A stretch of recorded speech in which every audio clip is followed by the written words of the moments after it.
I still rehearse them, our conversations. I catch myself composing things to tell you, something that happened, something I noticed, something that reminded me of you. And for just a second, I forget. And then I remember. But the forgetting is somehow the hardest part. Welcome to the Endlessly Elated podcast. I'm your host, Kathleen Pagan, founder of Endlessly Elated, cook, designer, storyteller, and soon-to-be author. But at heart, I'm a woman endlessly curious about what it means to live with intention. Week after week, we'll slow down, reflect, ask life's big questions, and uncover the lessons that help us live more thoughtfully. Hello, and welcome back. This episode is episode 10, the season finale of season 1. I have to be honest with you, despite the craziest ways the universe aligns, I didn't plan for this episode to be published the day after the anniversary of my mom's passing. It's officially been 3 years since I lost her, and it feels like it was just yesterday. Truly, I don't believe in coincidences anymore, not since I lost her. So, Mom, if you're listening somehow, some way, thank you for letting me know it's okay to share. This episode is for you. It's always been for you. I want to be upfront before we begin. In a few minutes, I'm going to share some explicit details about how I lost my mom. If that feels tender or overwhelming for you, if you're in a season of your own grief, or if this is simply too much for today, please feel free to skip ahead.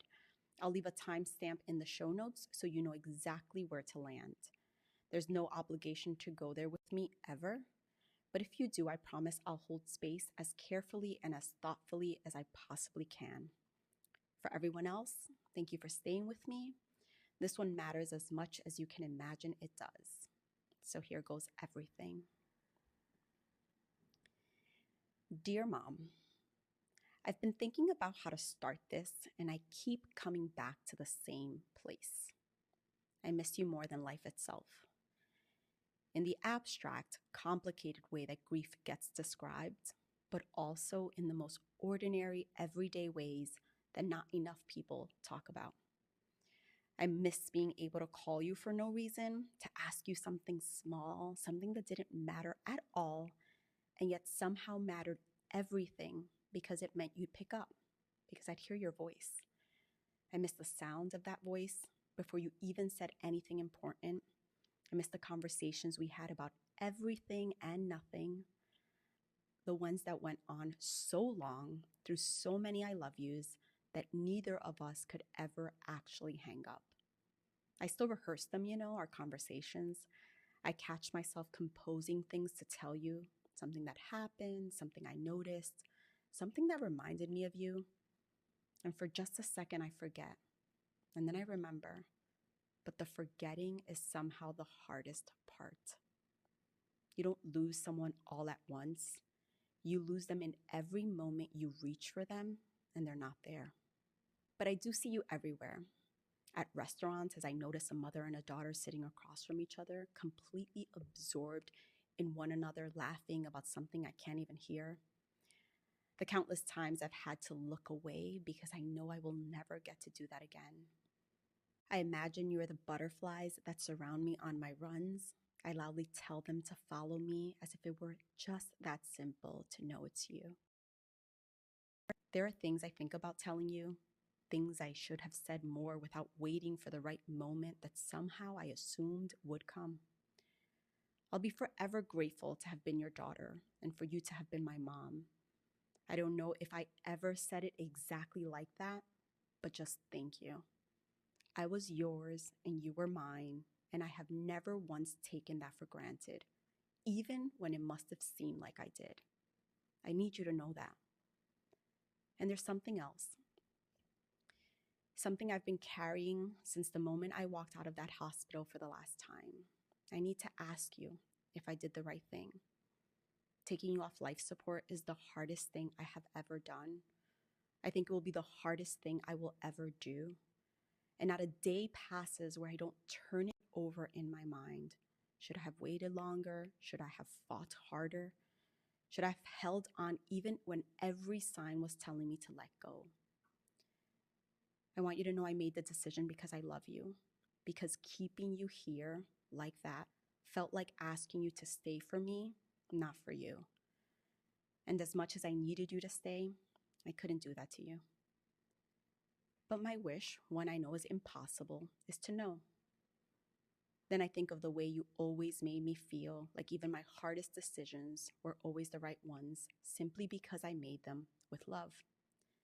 And that gives me the only comfort I'll ever have. I hope you know that everything I do from here is for you and Dad. I'm your daughter, fully, completely, without question. And I will spend the rest of my life making sure that means something. I love you, and then some more, and then some more after that. I want to take you back to the holiday season of 2022, only roughly 3 weeks before Christmas, our favorite holiday. And I know I've shared this story before, but my mom was struck by a car while shopping for what I believe were Christmas gifts. The injury she suffered is the most severe a human brain can endure. Her brain rotated inside her skull, cutting off the nerve endings that connect the brain to the body. Because of this, she fell into a coma, intubated, and I just remember standing in a hospital hallway that smelled like recycled air while fluorescent lights beamed over me, trying to hold myself together for everyone around me while quietly falling apart inside. Something happened thereafter that I can only describe as a gift. My mom woke up against all odds, and what I felt in that moment, I didn't focus on anything else, was the immense, overwhelming, full-body gratitude of watching a person I love more than myself open their eyes when I wasn't sure they ever would again. And while I cherish these moments, I did think the worst was over, that I had been given a miracle. But after months and then being discharged, complications arose. She was rushed right back to the hospital with organ failure, and this time she would never regain consciousness. In the end, I was the one who had to make the decision, as I said before, to take her off life support, and I did. February 10th at 6:47 p.m. I want to read you something that I wrote as part of my cookbook proposal, a cookbook that I'm writing in honor of my mom's Puerto Rican recipes. It's so vivid, and I just remember this was one of the hardest days of my life. So here it is. I'm experiencing guilt-ridden exhaustion. It has been 65 days of 8-hour shifts at a hospital, a small business that is dying, and everything will be okay face that I just want to smack off myself, and an emotional roller coaster that I begin to feel only days and sometimes weeks after the shock has subsided. I just arrived home from one of these days, and all I want to do is go to bed, to sleep off this nightmare. I mustered the strength to quietly utter, "Babe, I'm going to bed. If anyone calls, just please answer. I don't want to talk to anyone." As I say those words, I realize I'm lying. There is one person, my mom, but given the diagnosis, I know in my heart that I've lost her. Yes, she's on life support. Yes, no doctor or nurse has outright told me, but I know. No sooner than I am undressed, my phone begins to ring. It's the hospital. I brace myself and answer. "Hello? Is this Kathleen?" "Yes," I say. "We don't think your mom will make it through the night."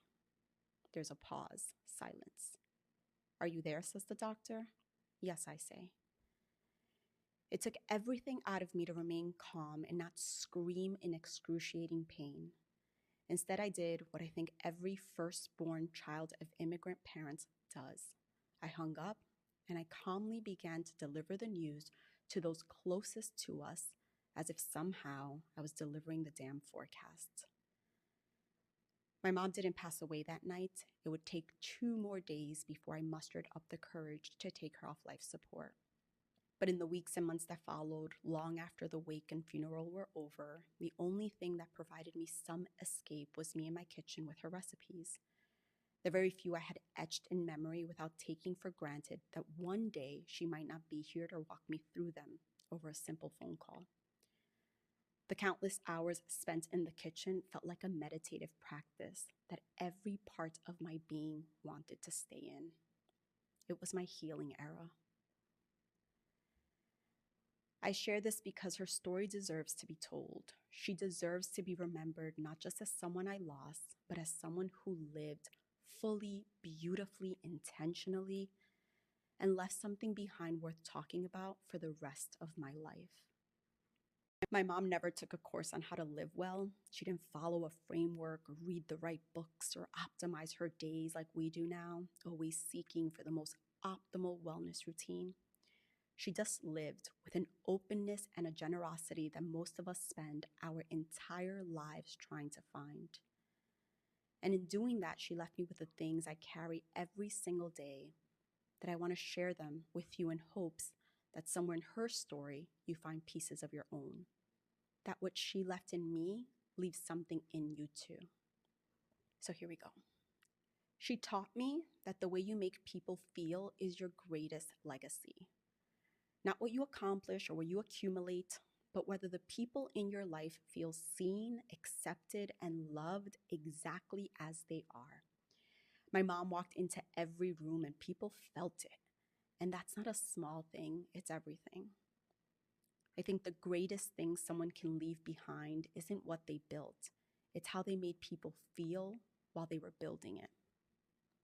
She taught me that softness is not something to protect yourself from, it's something to lead with. That the willingness to stay open, to listen without judgment, to welcome complexity, to see the best in someone, even when it's hard to find, is a form of strength that most people never develop. And that the world is genuinely better when someone in it is willing to be the softest person in the room. She taught me that beauty matters, not as indulgence or on the surface, but as intention. The way she redecorated that house every 6 months still baffles even me. But it taught me that she believed that the spaces we live in shape how we feel inside of them. She wanted us to feel the reflection of ourselves inside those walls. The way she set a table, chose colors, created a sense of occasion even when there was none. She understood something deeply, that caring about how things look and feel is actually not superficial. It's a form of love. It was her love language. And she taught me that food is never just food. Every recipe she made was a conversation, a memory, a way of saying, I was here and I love you, and here is the proof.